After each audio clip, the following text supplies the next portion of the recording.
Finally, it's starting to look like Halloween. This is why I love October so much.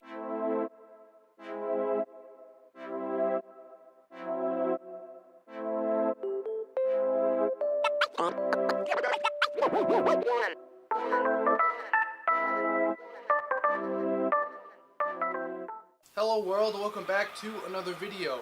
Now, I'm continuing my series on the Halloween movies. So now this review will be on, of course, Halloween 2.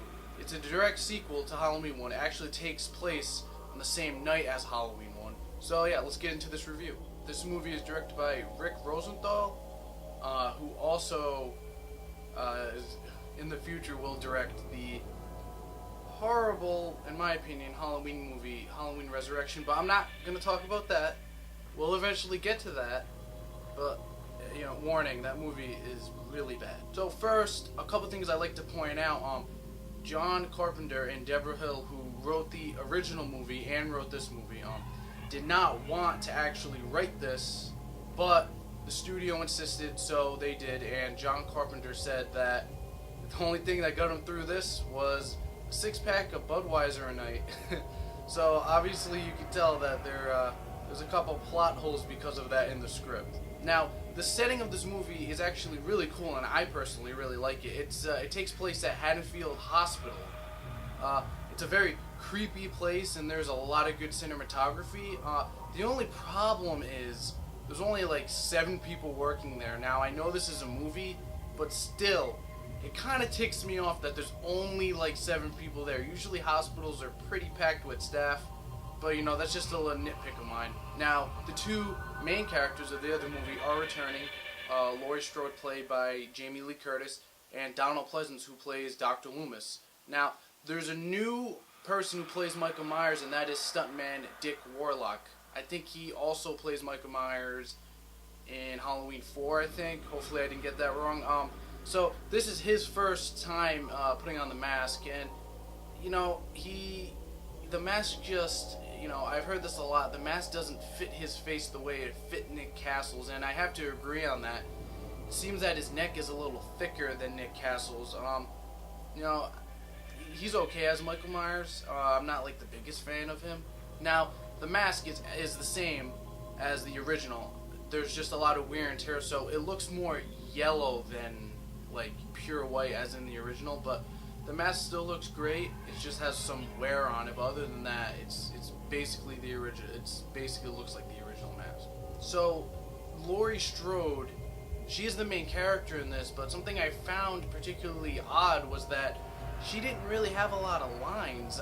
You know, it takes her a little while to talk. She talks to the medic, but she doesn't have as many lines as she did in the original, and at some points it just feels like she's not a big part of this movie, even though she's one of the main characters. It almost makes her character, to me, it makes her character feel a little weaker and not as strong and not as fighting back as in the original movie. So Donald Pleasence in this movie, nothing wrong with his performance. I think he did an excellent job. You know, it takes him a little bit to finally meet up in the hospital. So in the beginning of the movie, Michael is still in the neighborhood, and Dr. Loomis and the Sheriff Brackett are trying to find him, and that's a lot of the first half of this movie that Loomis is in, and then eventually he makes his way to Haddonfield Hospital, where Michael has been killing everyone and trying to hunt down Laurie Strode. So now, the last half I'm a pretty big fan of.